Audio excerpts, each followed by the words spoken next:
Okay, so it seems remarkable to me that we're at the final half-day session of the school. I'm sure I speak for Ollie and Rana as well as myself when I say it's really been a great privilege to come here and spend this week with you all, getting to know you and participating in the school. And I hope that you students feel that it's been as much worth your time as it's been for us. And as we ponder this, I want to make sure that we recognize the tremendous amount of work that it's taken to pull this all together, and we should give our thanks especially to Sendel for, I know how much work he's put into this school, so thank you very much.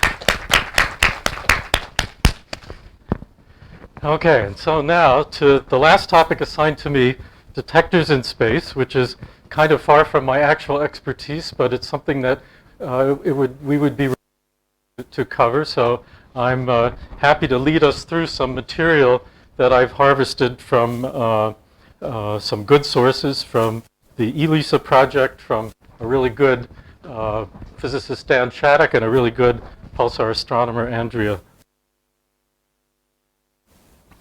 The basic idea of doing gravity wave detection through some form of interferometry in space is almost as old as the idea of doing it on the ground.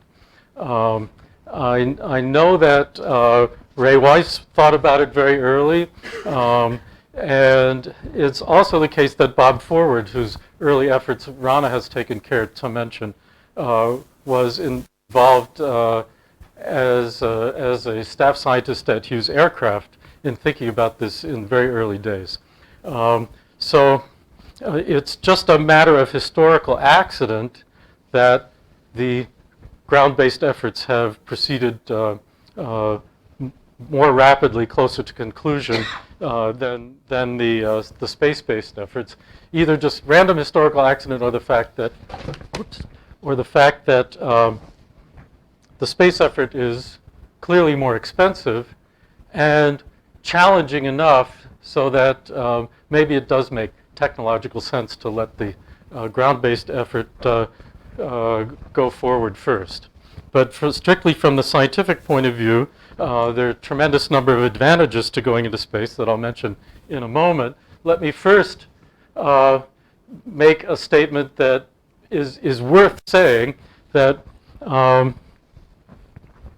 if we're the first to detect gravity waves, that's great. If it had turned out to be the case that people working on space projects were, that would have been great. There's actually a lot of overlap between the communities. But if we think beyond the glory of the first detection and ask in a mature scientific field, are these two kinds of things, two kinds of detectors doing the same thing or different? From the astronomical point of view, they're looking at pretty different things. So we haven't dwelled a tremendous amount on the fact that LIGO and its cousins occupy the acoustic frequency band, but it's been mentioned implicitly at almost all the time. When you go into space, as we'll see in a moment, you naturally end up wanting to occupy a much lower frequency band, and therefore it's different kinds of astrophysical systems whose characteristic times govern what the gravity wave signals are that they measure. For example, I've told you how much I like the search for black hole binaries. That's great, but it's not any kind of black hole binary that LIGO can be looking for. It's ones that are able to have orbits tight enough so that we get signals from them in the acoustic band. So any black holes that exceed a few hundred or 1,000 solar masses are just going to be something that we see. On the other hand, the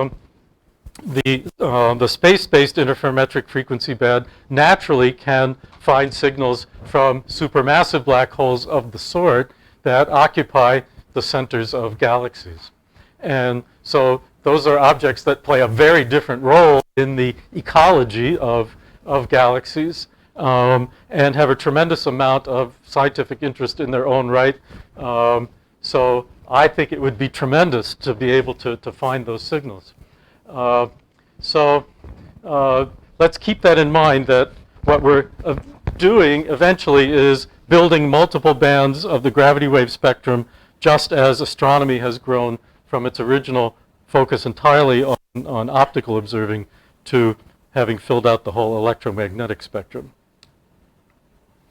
So now let me sketch out what are the basic features of the most exciting proposal for space interferometry, at least in the near term, and that's something that used to be called LISA for Laser Interferometer Space Antenna, but after the U.S. withdrew from its commitment to go forward jointly with Europeans, Europe alone is proposing a modified version that goes by the name of ELISA.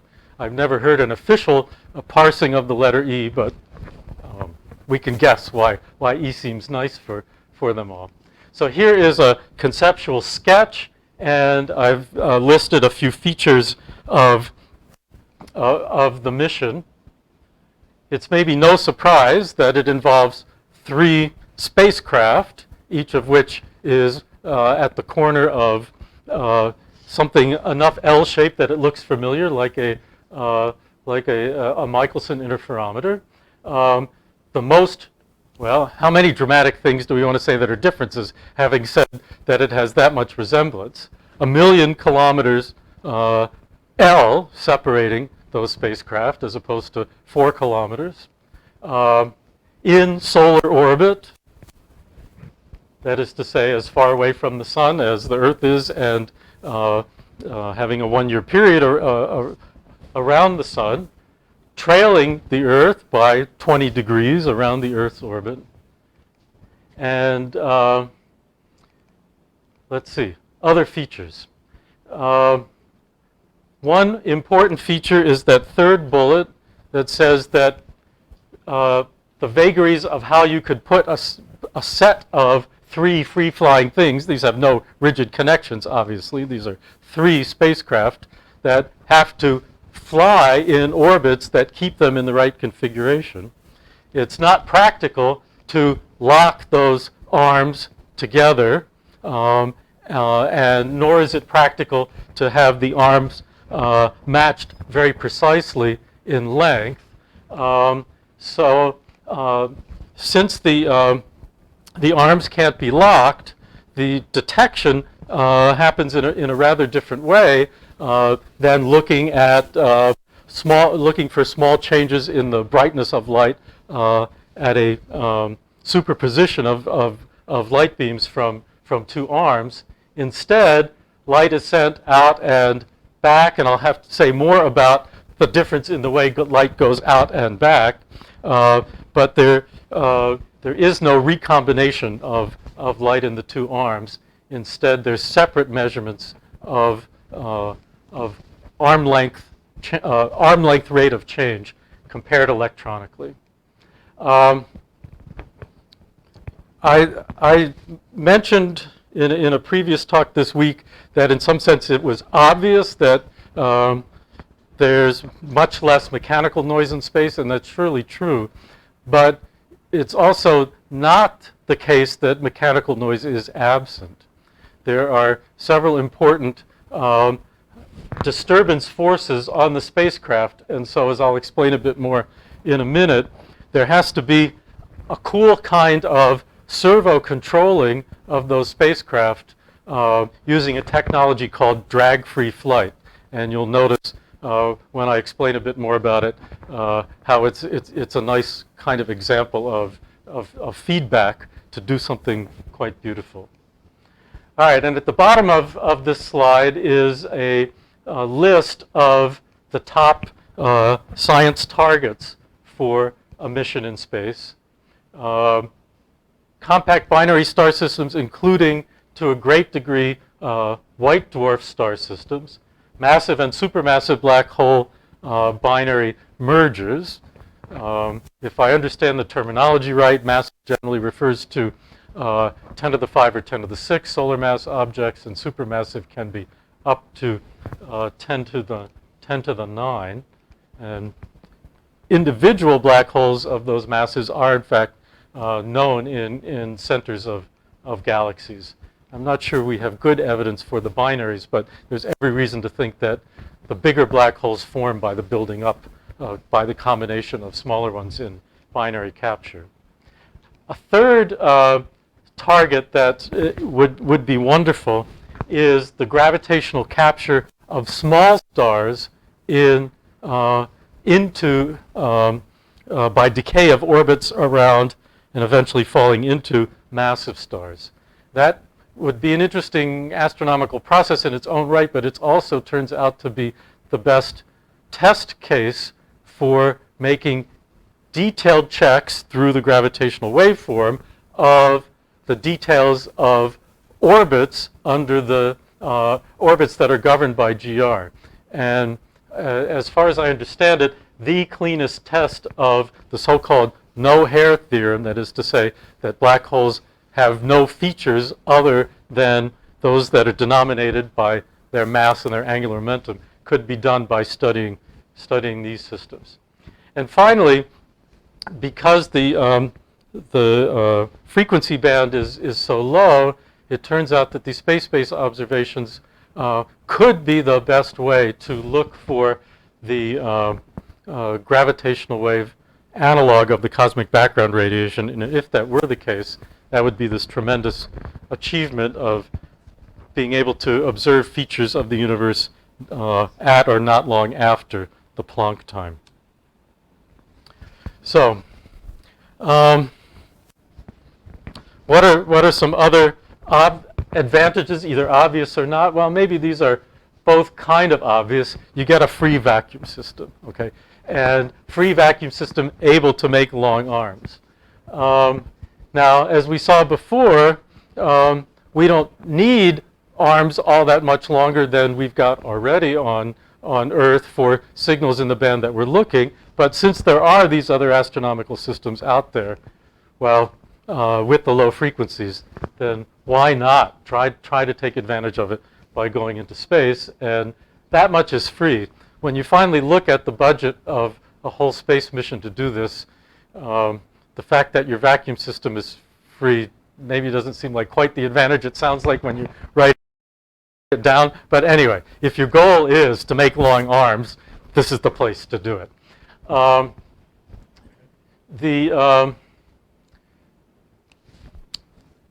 The whole class of low frequency disturbances that LIGO and its cousins deal with on the Earth are in fact gone. Otherwise, you couldn't take advantage of the room to make these long arms to make low frequency observations. But I don't think I have this mentioned on the slide, so let me just say right now. There are at least two important mechanical noise sources that govern the low frequency limit of the sensitivity of ELISA. One of them is fluctuations in the solar wind pressure, and another is, I'm going to say this, and now I'm not quite sure I know how strong this can be, variations in solar radiation pressure. Surely the solar wind is a fluctuating thing, so I know for a fact that that's one of the important sources of force noise on these systems.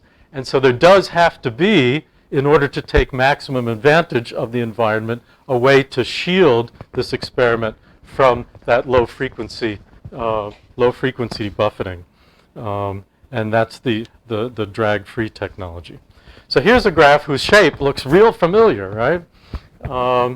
Except let's look carefully at this amplitude spectral density, the expected noise curve, H of F, for the proposed ELISA mission. The bottom of this curve in the vicinity of 10 millihertz up to 100 millihertz is about 3 times 10 to the minus 20 per root hertz,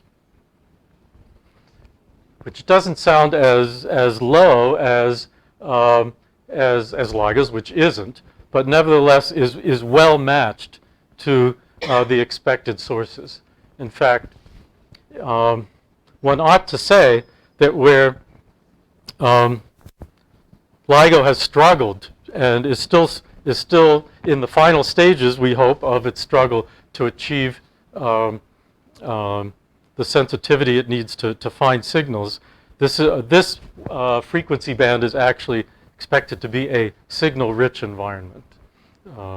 Huge numbers of signals from white dwarf binaries, and quite likely signals from massive black hole binaries as well. So here is the shot noise level, and then sloping upward here. That looks familiar too. So it's marked as the arm length response. That's the discrete bounce version of the storage time limit that we've seen from the cavity pole in Fabry-Perot arms. Here is a low frequency, well, it's not really a wall, it's more shallow than we usually deal with in LIGO, but qualitatively looks the same. And this is the, yes? Yeah? When you are having two mirrors separated by 10 power 6 kilometer, will it be, what is the detection system that will be measuring the separation between them? Okay, I'll say it in a minute. Let me see how soon that slide will come up. All right, let me give a preview. There's a really terrible problem that we don't have in LIGO that's faced by this, and that is diffraction. So each of these spacecraft is going to have a laser on it of power, I think it's a watt or around a watt, and a reasonable sized telescope with the aperture something like this to form a beam and send the light to the distant spacecraft. But you are worrying about the terrible fact that that beam is going to have expanded to a tremendous degree. One is the diffraction, second is the coherence length of the laser. Okay. Do we need the coherence length of the laser to be of the order of 10 power 6? No. We need it to be of order the arm length mismatch between two arms. Okay, and dealing with arm length mismatch is a challenge.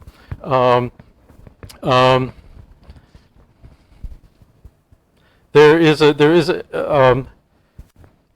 a set of techniques that I'm going to mention, but I might turn to some of you all for help in going into details. Each of these spacecraft is carrying its own oscillator, obviously, but there's some clever summing and differencing tricks that are being used to reduce sensitivity to variations in the laser wavelength.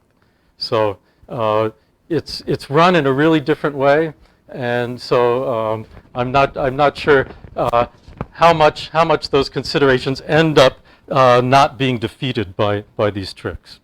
Okay. Here is the clever orbit that keeps these three spacecraft in essentially the same configuration as they go around the sun. It's an orbit that's inclined enough to the plane of the ecliptic that, okay, the one spacecraft follows this path picked out in yellow, and the other three are just phase-shifted versions of that, so that the equilateral configuration stays quasi-rigid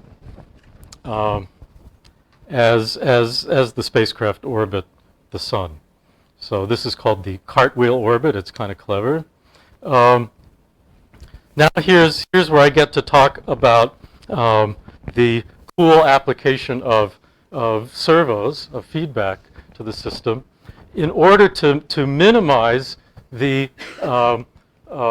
problem of the very low but not negligible force noise on the spacecraft, you actually have inside the spacecraft a test mass that is the object that's supposed to feel gravity and gravity alone. And it is surrounded by the spacecraft, but by the fact that it's inside a rigid spacecraft, it doesn't feel the external forces itself. So you've got this thing that is only feeling gravity, and I'll show you in a second a sensing system that allows you to measure whether the spacecraft is properly centered on this proof mass or not. And as it would drift, as it would feeling a force from outside, you use these actuators in the form of very, very weak rocket engines, so-called micronewton thrusters, to correct the position of the spacecraft so that it always follows the motion of the proof mass, which is the gravitational probe that just follows the geodesics. So as long as you have enough loop gain in that system so that you can have it faithfully follow, then you've got something that that protects the proof mass from being disturbed and bootstraps that same inertial motion into the motion of the outer spacecraft. So I think that's kind of a cool thing, and it's one of the key technologies here. Now it turns out that there's a fair amount of technology development that's underway now to make sure that the drag-free system can operate at the level required, making sure that the sensor system for the relative spacing of the proof mass and the spacecraft is quiet enough, and making sure that you've got quiet enough thrusters to do the actuation. Those are both technology drivers. And the third technology driver, making sure that the readout is quiet enough, is being followed as well. Here's a set of photographs of prototypes of the inertial sensing system. So here is the test mass, which is a gold-platinum alloy. And these show the various parts of the cubic cage that surrounds it. And in the walls of the cage are capacitor plates, and the separation between a given face of this proof mass and those measuring plates let you do a capacitive bridge measurement and see with the required sensitivity what the spacing is between the part that's rigidly connected to the rest of the spacecraft and that freely falling. And this is a truly freely falling proof mass inside. Here is a little bit of illustration of these so-called micronewton thrusters. The spec of being able to control that thrust to 0.1 micronewton is pretty challenging, and here's the scale, something that sets the scale of micronewton, 1/10 the weight of a grain of sand. Hardly what space agencies usually think of when they think of rockets, right? This is the very opposite end of the problem that we would normally think that they have.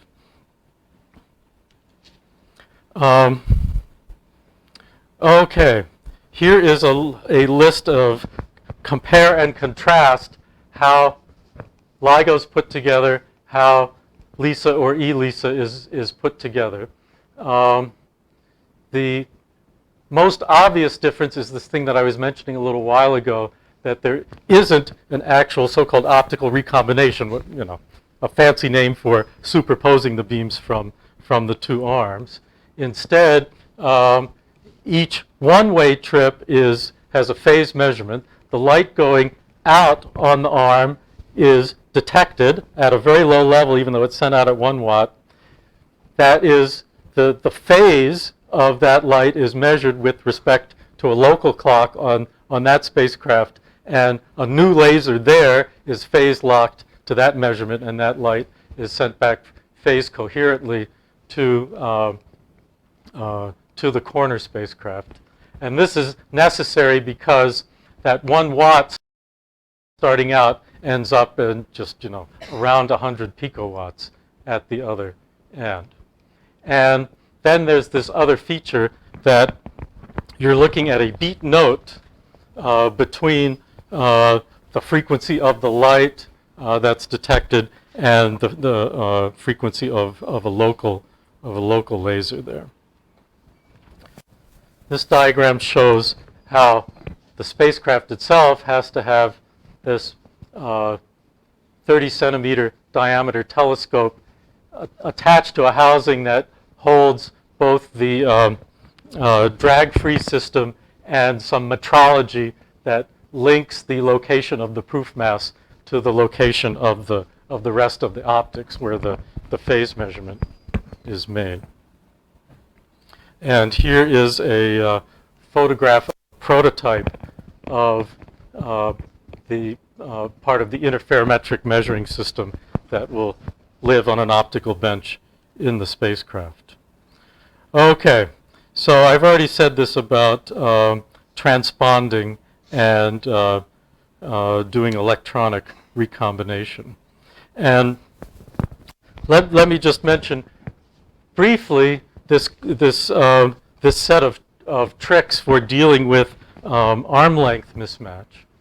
I don't know that any of us remembered to say why we, did any of us mention to say why we really need to stick with 2 arms in a Michelson interferometer? I don't think I did, no, Ramanna didn't either. Other than, Michelson invented it that way, and the pattern of gravitational wave strain invites us to do it that way.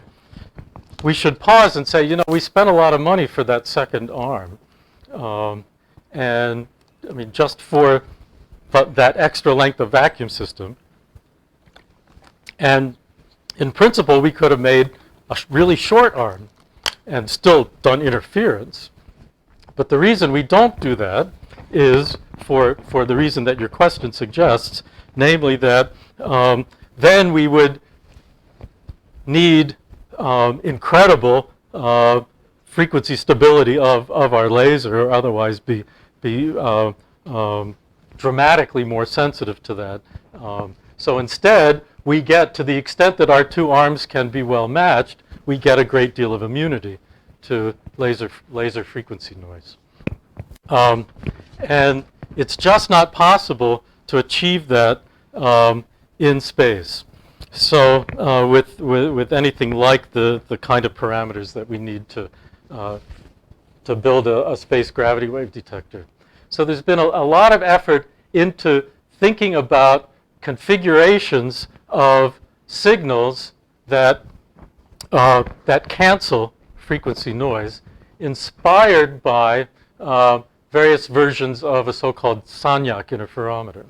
Now, these are drawn as, okay, light goes out and back and then out and back, but since light is making only one-way trips anyway, these are ways to explore combinations of measurements that can be done in post-processing to find measurables that have gravitational wave sensitivity but aren't sensitive or aren't nearly as sensitive to laser frequency noise.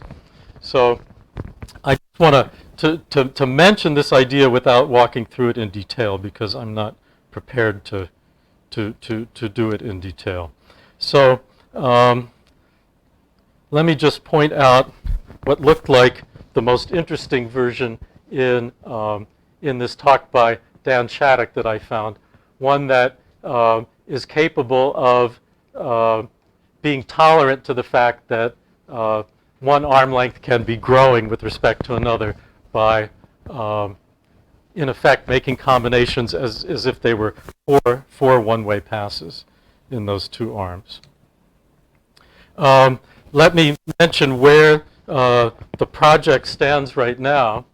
It's only a few years until a mission called LISA Pathfinder is going to launch, and that's an Earth orbit test of a lot of the critical technology for LISA, in particular the interferometer metrology, and I guess there's some kind of test of the drag-free system, but the environment can't be quiet enough to be a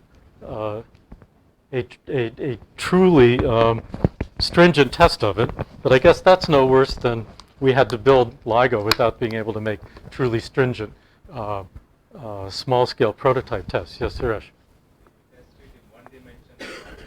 Say again? They tested in one dimension using torsion balance. Oh, on the Earth already, you mean? Yeah. At the required level of sensitivity? In one dimension. In one dimension. Okay. Good for them. No? They get close, but they don't actually meet it on the Earth.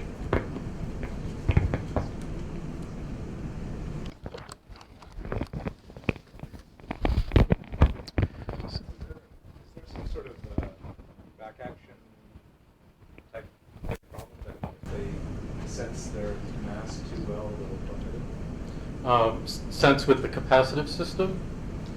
Well, I mean, there surely must be at some level, but the question is really at an important, interesting level. I haven't made the number for myself. I haven't heard it mentioned, but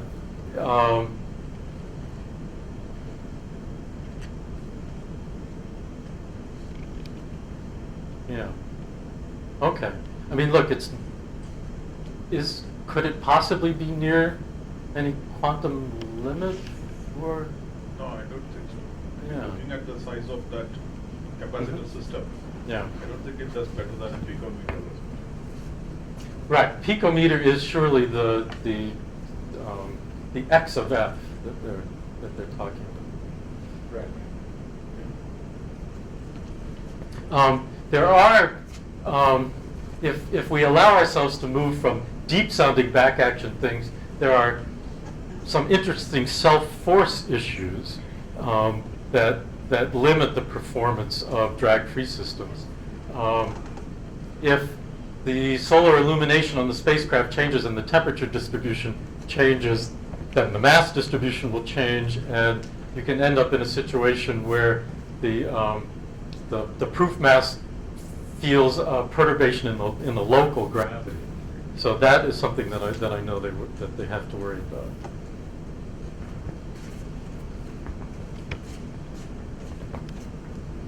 Okay, before I go on to my remaining slides on another topic, let me just mention a date that we recently heard.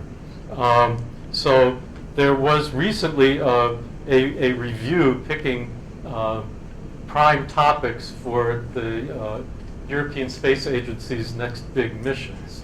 And this project was one of two that were selected in that latest round. And what goes with that is the expectation that this project is now in a queue for launch.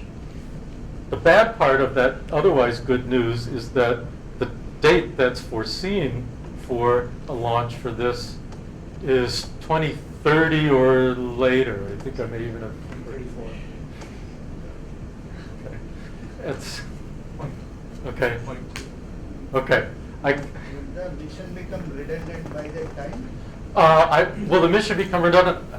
I don't think so, or it surely wouldn't become redundant just by virtue of the expected success of LIGO by then. And the reason is precisely it's in such a different frequency band that it's looking at such different sources that as an astronomical system, it retains its interest until somebody should succeed in this band. Considering the Einstein telescope and way to push the lower frequency below. I don't think. Well, I was about to say something confidently, except I'm remembering a conversation I had at tea with Rana, the other day. I don't know anyone, with the possible exception of Rana, who thinks that we can extend the band of ground-based detectors down here. I would love for him to prove things wrong, because now I will speak strictly, I will make strictly a psychological statement for myself. Pardon? About me, not about you. No, I won't analyze you in public, but I don't mind analyzing me. Okay. I've spent my career in LIGO and seen how hard it was to design and get it right. And if anyone had any doubts about how hard it was, in Rana's last talk, he walked through how difficult it was for us to get it right. Some people are constitutionally constructed to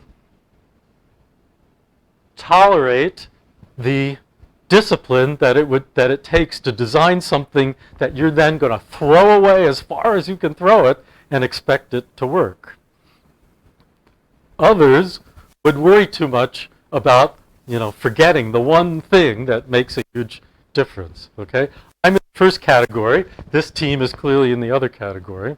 Now, if it's possible to push ET-like things down into this band, that would take away that particular curse that keeps me as an individual person from being more personally excited about this. Okay, but it's surely not the consensus of the community that we're more likely to succeed at 10 millihertz on the ground than we are in space. So I don't think there's an expectation that this will become redundant by 2034, but bigger surprises perhaps have happened in the world. Okay, so anyway, for the young people in the school, 2034 may not seem as daunting as it does to me. And let me just make another personal statement. I got involved in this field in 1981, and when are we going to succeed? In 2016, plus or minus a couple of years. So the time from now to 2034 is no worse than what happened to my life. Okay. I don't think you were told 2016 when you started. I surely was not. No, I'll tell you what I was told. All right. Since it's Friday afternoon, we can tell stories. And the joke is on me. So I was a postdoc with Ray Weiss starting in 1981, hired to work on the first engineering design study that was kind of a white paper for what eventually became LIGO. And after I'd been a postdoc for 2 or maybe 3 years, I was wondering where my career was going, and I went to see Ray, okay, where do you think this field is going? And you think there's like a track into a tenure track faculty position. He says, oh yeah, I think the odds are real good. Here's what I think is going to happen.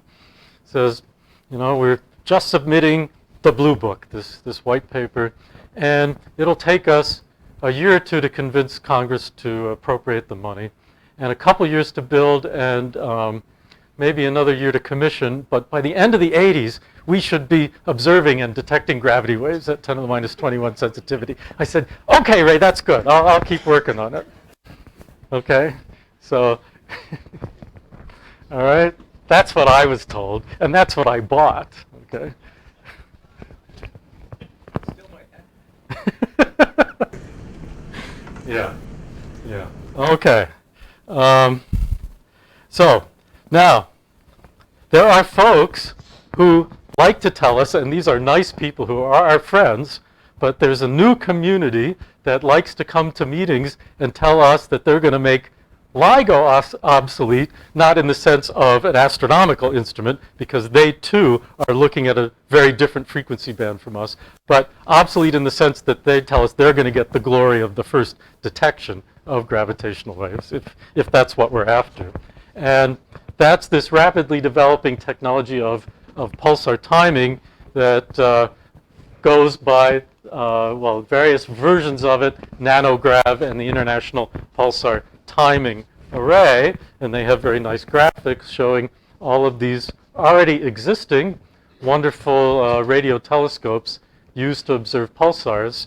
And what these folks have realized is that they're able to measure the arrival times of a larger and larger set of very quiet pulsars, able to measure them and able to know that the pulsars themselves are good enough stable clocks so that it looks feasible to ask the question, all right, I'm timing this pulsar over here in this part of the sky, this one over here, that one over there. Do I see a pattern of pulses arriving early from some parts of the sky, pulses arriving late from other parts of the sky that matches that quadrupolar strain pattern that we've been pondering all week? And if that is so, then you would have, by astronomical means, reconstructed a galaxy-sized interferometer of a sort. Again, not one that actually superposes beams and looks at the interference state, but one that does the more essential part of the job, the main essential part of the job, that is of using electromagnetic waves to have a set of, in this case, pulses as opposed to wavefronts that are equispaced. And then if you see them getting distorted away from that equispaced pattern, you've built yourself the equivalent of an interferometer. So the idea is incredibly clever. It does have a long history. And since I like reminding people of history, that's a privilege of an old guy, let me mention a version of searches for gravity waves that neither I nor anyone else has thought to mention so far this week. In the 1970s, there were searches for gravity waves using interplanetary space probes. They suffered from a severe disadvantage, even though they had a long baseline, that was good, but it was only one arm. So they had completely undiluted sensitivity to clock frequency fluctuations. The sensitivity was not really very good, but it kept a community of people thinking about, well, how could we do it better? And these are smart people who've remained in the field. You see their names.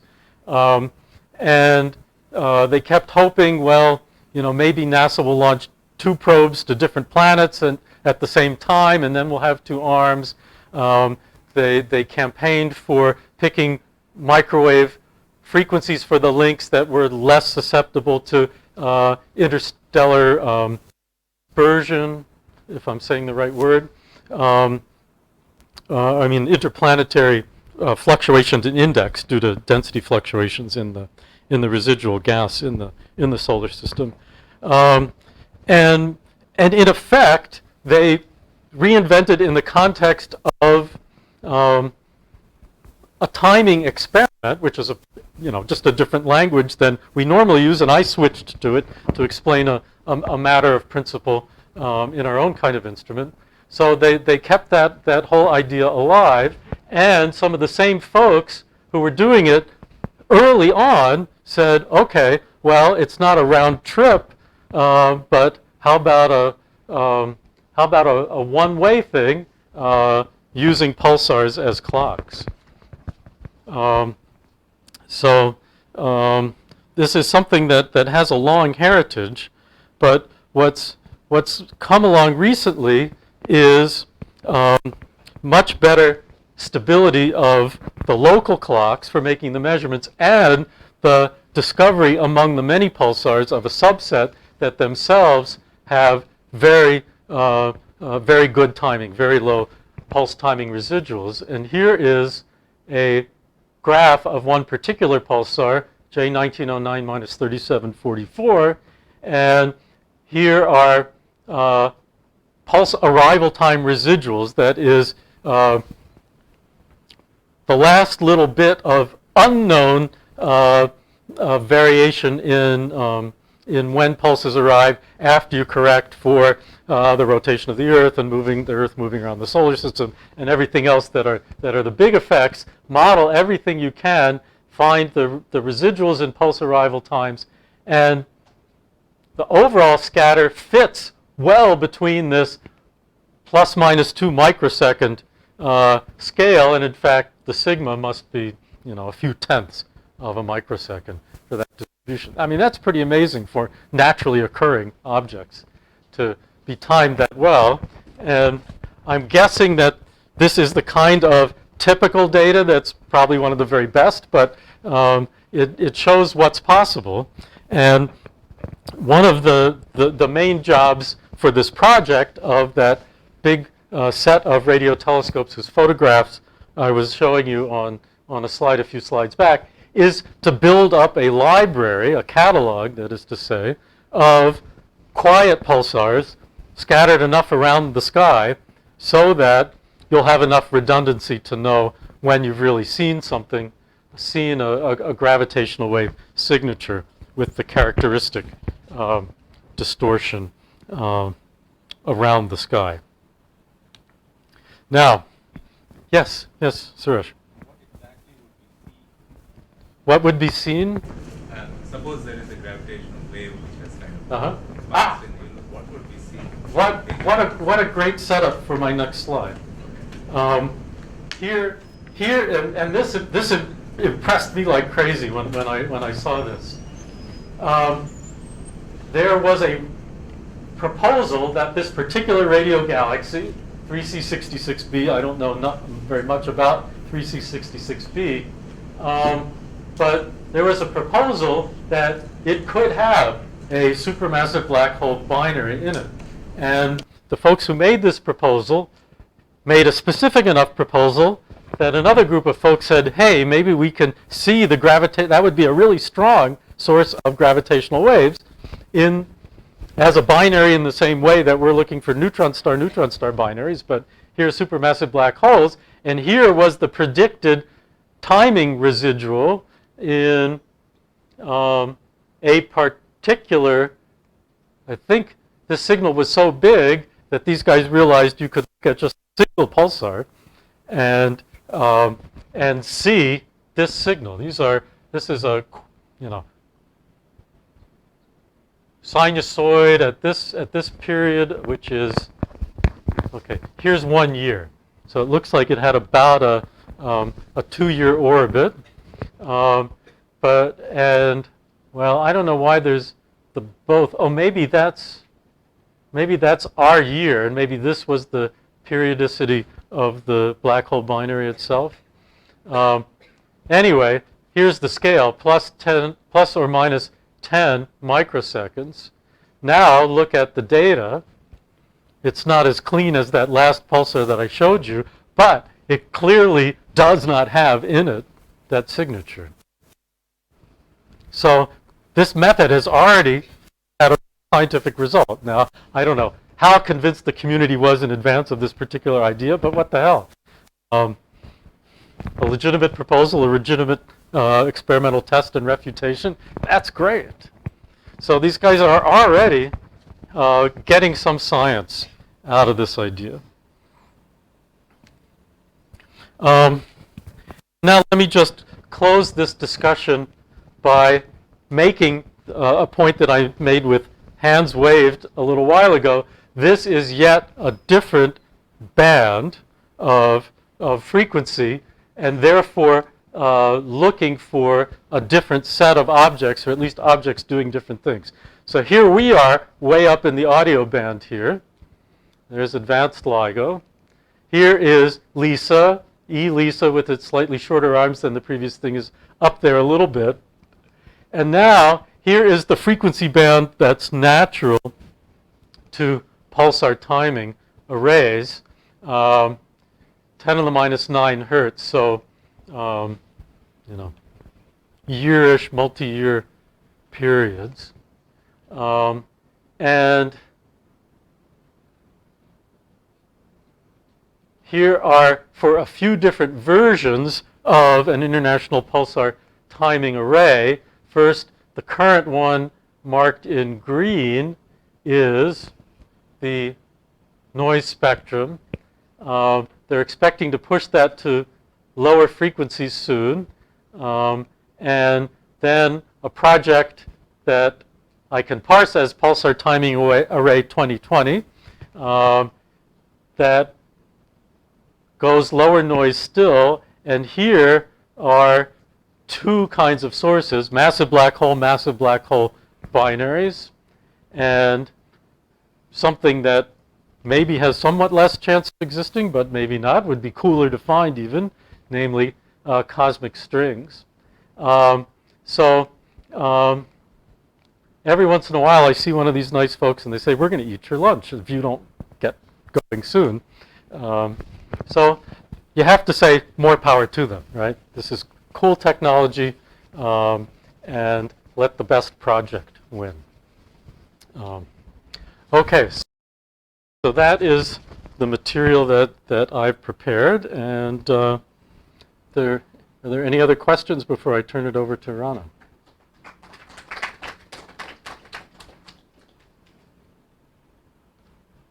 Not Rana, it is yours. I have a question. Oh, you have a question? I'm sorry.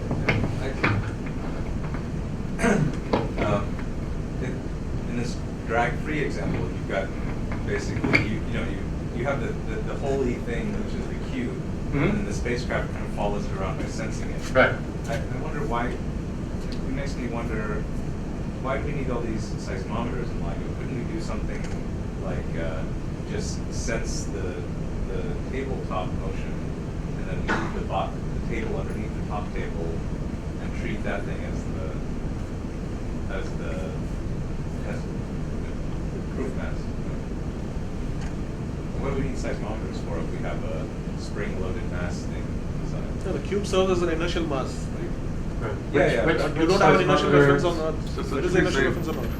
Yeah, I'm saying the table on the inside of the LIGO vacuum chambers, Mhm. we instrumented with pods and things, Mhm. but Ah. we could treat the first layer table as the spacecraft and treat the second layer of the table as the proof mass, and then just move this guy around so that there's no motion. Okay, at some level, in principle, of course, you're right. But now, I think this whole scheme is disturbed if there's any other force path between the proof mass and the rest of it.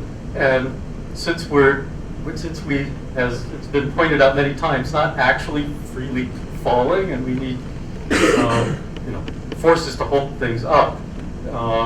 I think you'd have to think long and hard before you could believe that that the forces that came from that didn't swamp this for that level.